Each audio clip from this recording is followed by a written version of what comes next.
Paroles du Louvre, Anaëlle Piéja.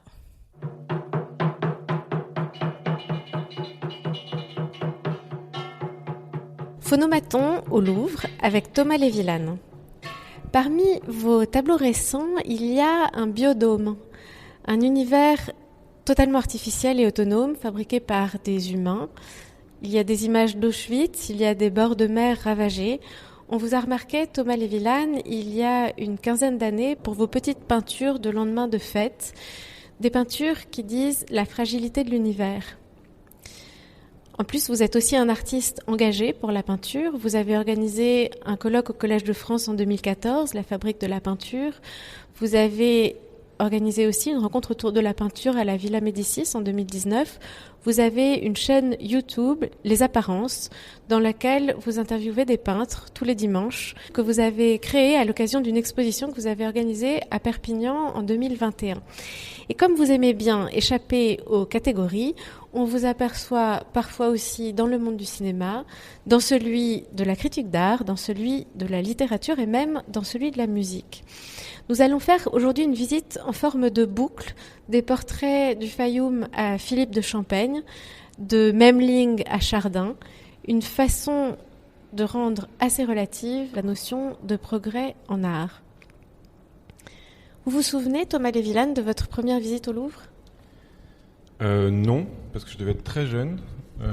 J'ai eu la chance, c'est peut-être la chance de mon enfance, c'est d'être né dans le Marais.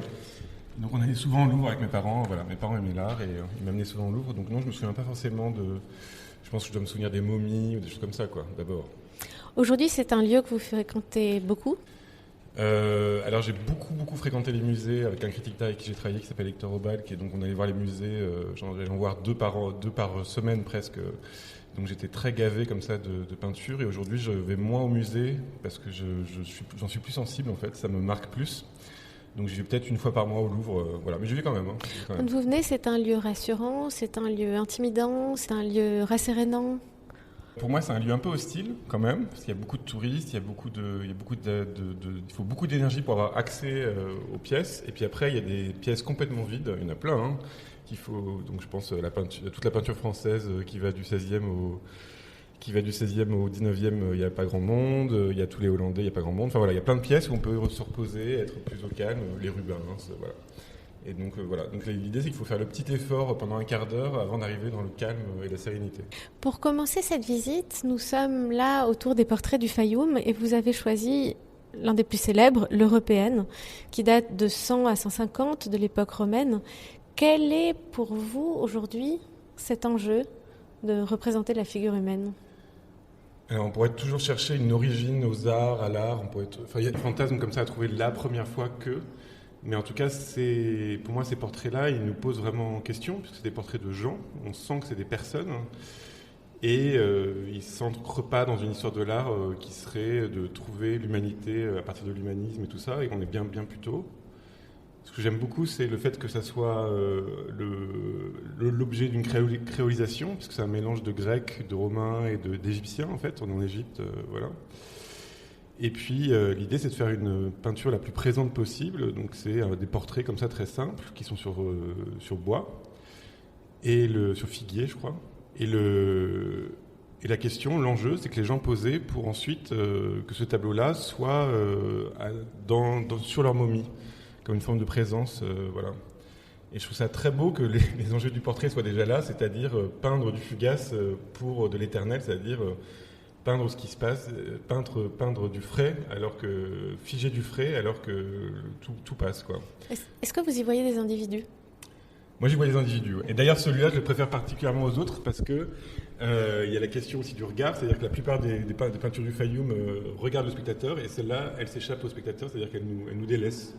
Donc elle nous laisse encore plus voir son visage, simplement. Elle est encore plus offerte, quoi. Voilà. Et il y a une autre chose, c'est que c'est de la peinture à l'encaustique, c'est-à-dire c'est de la cire.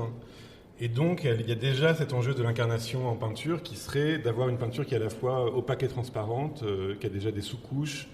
Il y a plein de nuances de rose, d'ocre jaune et de choses comme ça qui font qu'il y a un volume et une présence comme ça très forte. Et ça, cette représentation de la peau en peinture, c'est quelque chose qui me fascine, puisque évidemment la peau, c'est à la fois opaque et transparent, donc c'est un gros enjeu de peinture, à l'huile. Et on parlait à l'instant de cette question du progrès en art. Évidemment, quand on est devant une telle œuvre, on peut se poser la question de l'existence d'un possible progrès en art. Oui, c'est une vraie... Enfin, moi, c'est un enjeu qui me travaille beaucoup, c'est de savoir est-ce qu'on est dans une histoire théologique de l'art qui aurait un sens et qui va d'un point A à un point B avec juste de la progression humaine, ou s'il y a des redites, des retours en arrière. Voilà. Je pense que, par exemple, la perspective, ça a été inventé aussi par les mosaïques romaines. Enfin, voilà, il y a plein de choses comme ça qui... On a des idées un peu préconçues, puis quand on regarde les détails, il y a des objets comme ça qui nous bloquent, et c'est un peu un objet symptôme de « Ah bah non, ça marche pas votre histoire ». Quoi. Voilà. Et puis l'autre chose que je trouve très belle, c'est que c'est presque une première peinture, on va dire, un début de peinture figurative en mode peinture occidentale, et puis c'est quand même que des Arabes. Voilà, et je trouve ça très beau que ça se pied de nez là par rapport à ce que ça serait la peinture occidentale blanche, voilà, la grande histoire. Peut-être un dernier point encore sur cet objet, c'est la proximité qu'il y a dans cette peinture avec la mort, tout simplement. Qu'est-ce que c'est que l'art, hein ? C'est la mort, l'amour, la vie, puis voilà quoi. Il n'y a pas grand-chose comme autre sujet intéressant. Et donc là, oui, la mort, c'est un vrai enjeu. Et puis d'ailleurs, c'est même un enjeu qui est contemporain encore aujourd'hui, parce que quand je fais des commandes de tableaux, des choses comme ça, par exemple, je pense à un petit garçon que j'ai fait une peinture d'un petit garçon, c'était une commande. Le petit garçon, il a très bien vu qu'il fallait qu'il prenne le plus beau t-shirt de sa vie. C'est-à-dire que c'était vraiment un enjeu esthétique de bien s'habiller pour la peinture. Donc c'est quand même un enjeu. On sent que c'est pas juste une image, quoi. C'est un temps, une charge, un soin donné à la personne pour une raison X ou Y. Mais en tout cas, c'est toujours lié au fait qu'on fiche du frais, quoi. Voilà. Et donc ça, ce rapport-là au tragique de l'existence, ça me paraît très très important, puisque c'est quand même un truc un point commun de tous les humains, c'est qu'on est hyper flippé de la mort.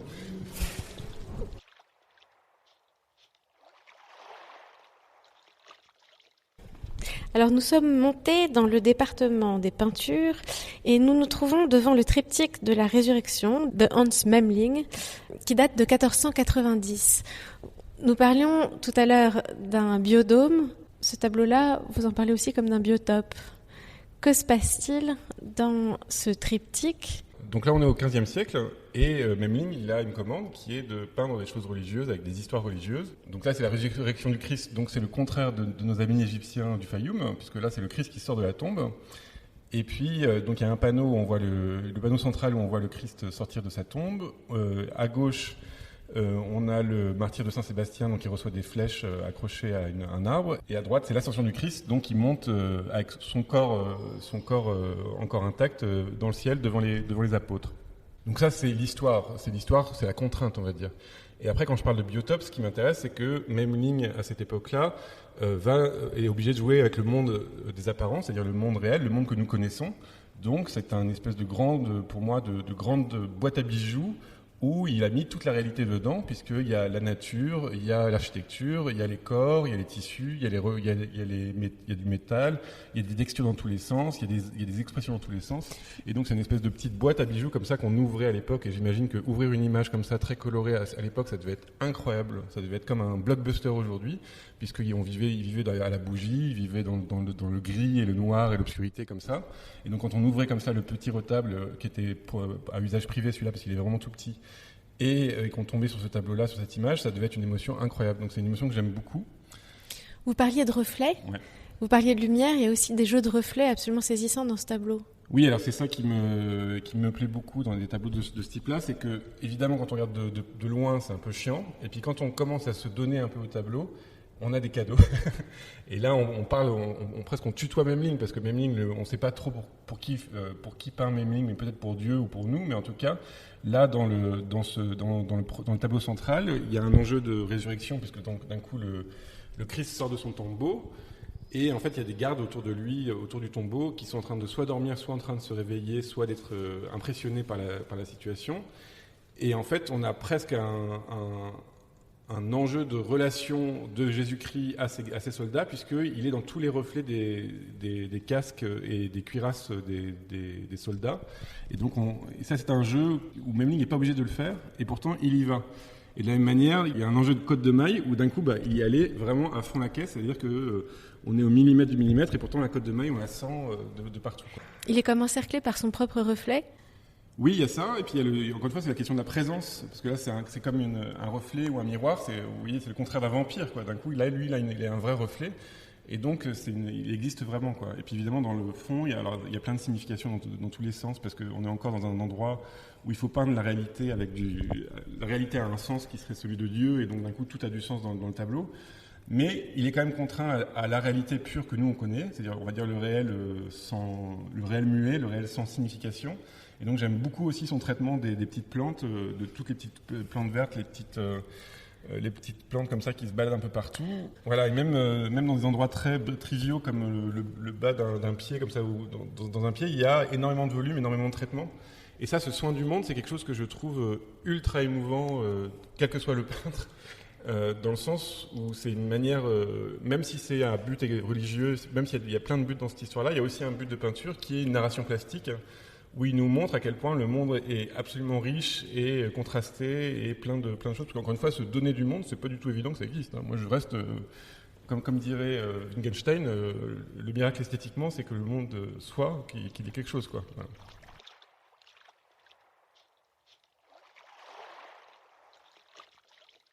Vous nous avez conduit à présent devant 2 portraits de Philippe de Champaigne, un portrait d'homme et un portrait identifié comme celui de Robert Arnauld d'Andilly, un écrivain janséniste, auteur des Vies des saints pères des déserts en 1647, qui était membre du courant spirituel. Qui était membre du courant spirituel lié à l'abbaye de Port-Royal. Il y a dans la représentation de ces visages une fraîcheur extraordinaire, alors même que ce sont 2 hommes assez âgés finalement. Oui, alors ça c'est un peu les tableaux qui retiennent au Louvre, c'est-à-dire que quand je passe au Louvre, je passe toujours devant, en sachant pas trop pourquoi au début, c'est-à-dire on est retenu comme ça, il y a des tableaux comme ça où il y a des objets d'art qui nous décident, quoi. Et c'est vraiment deux portraits sur lesquels j'ai toujours buté, en approfondissant petit à petit pourquoi je les aimais ou pourquoi ils étaient importants pour moi. De fait, je pense qu'ils sont très très importants pour moi. Ces 2 portraits franchement anti-spectaculaires, c'est-à-dire qu'ils sont assez banals, ils sont pas à chercher le regard du spectateur, ils sont juste là, ils sont présents, ils sont dans une espèce de temporalité comme ça dans leur petite boîte. Et puis en fait, une fois qu'on s'y intéresse un peu, qu'on les regarde de près, qu'on les goûte, et bien on se rend compte que c'est des portraits, comme dirait Blaise Pascal, un peu ramassés en eux-mêmes, c'est-à-dire que il y a une intensité et une puissance de présence qui me paraît absolument spectaculaire. Ils sont tous les 2 vêtus de noir, d'une sorte de toge ou de cape noire, sur des fonds assez sombres, si bien que leur visage ressort avec une luminosité particulière. Et puis le portrait d'homme est lui comme encadré dans une sorte d'embrasure de pierre, de fenêtre, de bord de pierre, de bordure de pierre, sur lequel sa main dépasse. Mais il est déjà presque dans un tombeau. On y revient. Comme celui du Christ de Memling. Voilà.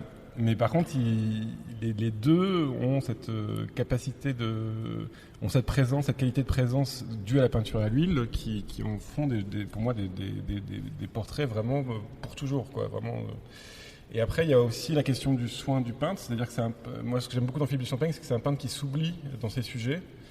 Et il n'y a pas une présence très forte, c'est le contraire de Memling, c'est-à-dire qu'il va pas la ramener en tant qu'artiste, et par contre il va nous rendre avec le plus de soin et le plus de bienveillance possible la personne qui est devant elle. Donc là par exemple le vieillard, il a vraiment 80 ans, il pourrait être très ridé et tout ça, et en fait il en fait quelque chose un flou comme ça un peu spectral où on sent les rides dans la matière même en sous-couche, mais on les sent pas, il n'est pas flamand, quoi. Il est dans un entre-deux, et de la manière il n'est pas spectaculaire, donc il n'est pas italien, donc c'est vraiment pour moi un espèce de petit résumé de ce que ça pourrait être l'art français, c'est-à-dire cette espèce d'entre-deux, ce gris, cette chose un peu pondérée comme ça où voilà, il la ramène pas, et en même temps c'est vraiment de la puissance, quoi. Voilà. Et c'est une chose que je trouve, vraiment, je trouve ça admirable.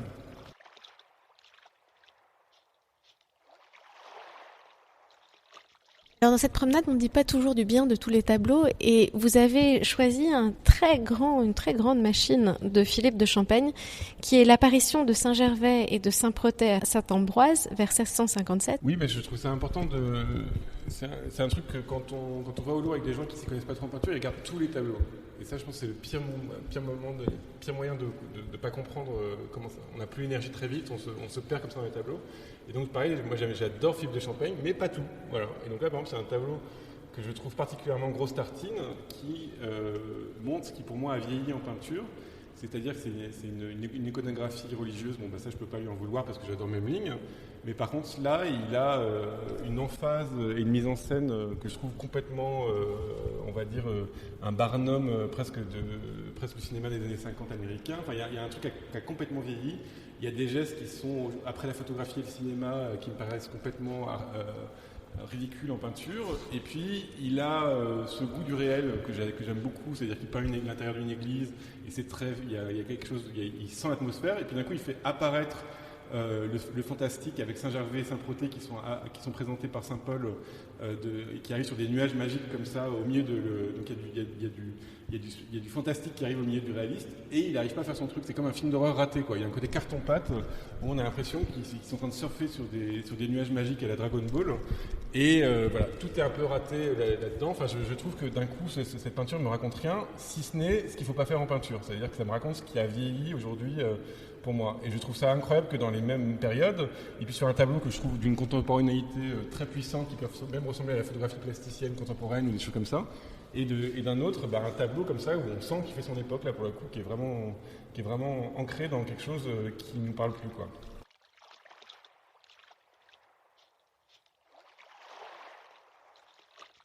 Le contraste est vraiment saisissant entre ce grand tableau de Philippe de Champaigne et ses deux cousines de Watteau, qui date de 1721. C'est un tout petit tableau dans lequel on voit, au bord d'une étendue d'eau, une femme de dos qui occupe le premier plan avec une grande robe qui contemple juste devant elle, assez près d'elle, un couple en train peut-être de se découvrir.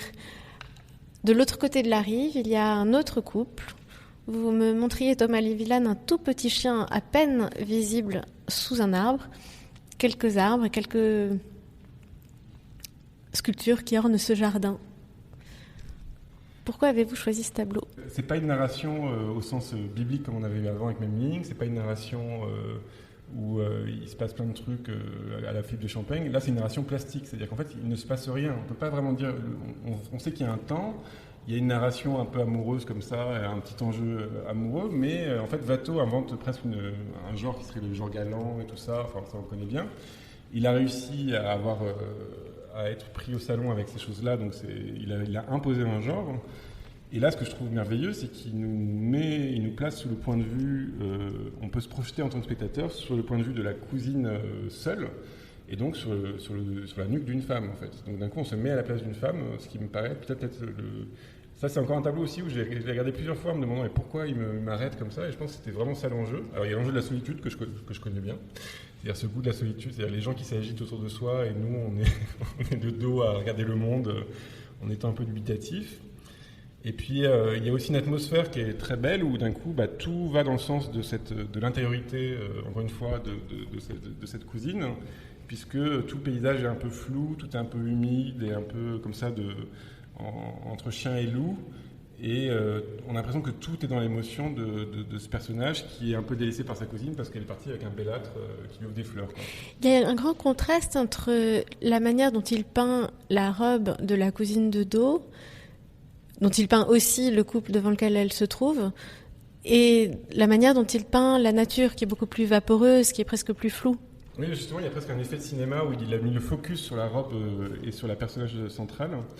Et par exemple, pour ce qui est du traitement de l'herbe, ce qui est drôle, c'est qu'il fait un espèce d'amalgame verdâtre, plein de glacis comme ça. Puis il y a juste il montre un petit détail pour montrer comment ça pourrait être l'herbe, quoi. Voilà. Donc ça, je trouve ça très beau. Et après, la chose qui me plaît aussi, c'est que c'est un tableau tout petit, qui est pas très spectaculaire. Et en fait, il contient une espèce de charge comme ça d'images qui me paraît être une image en amont de toutes les images, comme souvent la peinture. Et donc là, moi, je pense beaucoup à plein de films. Je pense par exemple à Marie-Antoinette de Sofia Coppola ou des choses comme ça. Enfin, on pense à plein de situations où c'est vraiment une situation où on peut se sentir, on peut se sentir comme ça dans la vie, quoi. C'est-à-dire ça informe le regard sur une situation, quoi. Voilà. Et évidemment, il y a un effet un peu étrange que je pense que Watteau n'a pas pensé pour le coup, parce que c'est un peu un effet postmoderne, c'est que la posture du spectateur devant le tableau est exactement celle de la cousine qui nous tourne le dos, quoi. Voilà.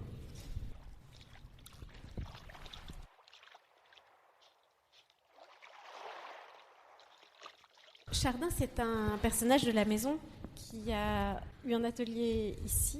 C'est aussi un personnage qui a vécu au Louvre.